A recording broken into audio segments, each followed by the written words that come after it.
boy, this is a dark one. Super dark. Whew.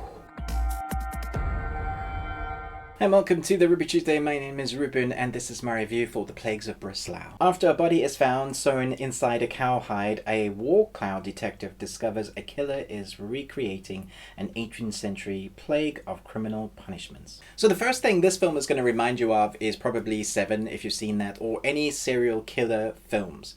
But the thing with this film is the first half, you think it might be I say generic serial killer film because there have been quite a few. You don't think it's going to do anything new. But about midway point through this film, I sat up and went, "Ooh, okay, well that's different. I wasn't expecting that." And that's the turning point for me in this film where it kind of got good.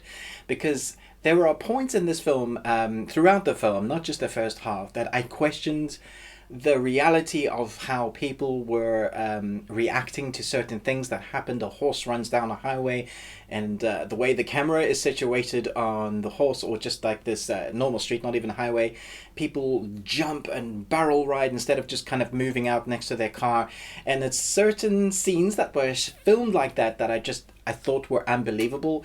The chaotic nature of the way the filming is done sometimes makes you believe that they're trying to make a pressurized situation more chaotic to increase the intensity. It felt forced at times with... it was scary enough, but the way it was shown, made it unbelievable. And some of the decisions or the way they do policing, I also thought was unbelievable. There are police officers that would suddenly do like a selfie with a detective and the body, and that for me, just like, in no police force in the world do I believe that it's okay to do a selfie with the body of someone with a detective. And so there were things like that I just thought, what on earth? Maybe there is a place like that and maybe that shouldn't be done like that, but those were kind of things that took me out of the moments of the film. Which is unfortunate because I actually think this is quite a good story. That twist in the middle that I wasn't expecting was great. I think the lead protagonist as well, she is fantastic. She has this great haircut, which makes me question how she is even able to see when she's pulling out her gun, because she's got like shaved hair on one style, long on the other side, and you wonder how she's seeing through her hair. So there were things like that as well when I was just like, what on earth? How's she even seeing the bad guy? She can see half the bad guy and maybe through the strands of her hair. But I thought she was very believable at being very understated as her character. She's obviously gone through a lot of turmoil in her past. You begin to find out what happens to her, and so you can relate to her character because you feel for her and her past, and you feel the injustice of stuff that has happened to her. So the story begins to unravel her mystery as the lead investigator of these killings. The killings themselves are particularly gruesome. I would say if you are easily squeamish, do not watch this. Think Seven, and then you'll understand the type of very kind of, I guess, graphic and also very creative ways of people dying. At the same time, I do feel like this film sometimes spoon feeds you, because you see what happens sometimes, and then later on in the film they need to show you, oh, in case you didn't get it, that this is how this happened, which is a bit annoying. I like showing, not telling. Not that there's exposition in words, but there's exposition in showing after, like kind of, oh, this is what happened, this is how they got there. It's trying to help you solve the puzzle in case you didn't get that, which makes me feel like they're telling the audience that they're not as smart as they are, which I think we are. I got it, I understood for the most part.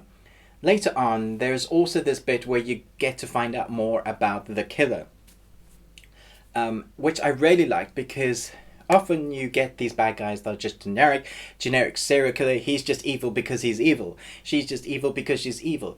And so you have these really great stories, really great protagonists, but you don't have a great bad guy. In this one, I felt like they really gave weight to the backstory of why this persons is doing what they are doing. So I'm not doing any spoilers, I don't give anything away, but you really feel like they're almost justified in what they're doing, even though what they're doing is just awful. So there is that great backstory, and that makes for a compelling story, which I really liked. It is subtitled, and I did watch it in subtitles, and I thought that was great. I switched over to the English, which I thought was okay, but for me, I stayed all the way through the subtitles, and I didn't find it too tricky. There were times when the character spoke really quickly, and I had to read and then look at the screen and then read again, and so that was a little bit tricky at times, but for the most part, you can watch what's going on screen, read quickly, and get the intentions of how the directors wanted the actors to act in that moment, which I think really worked. The cinematography, there's nothing to write home about. I don't remember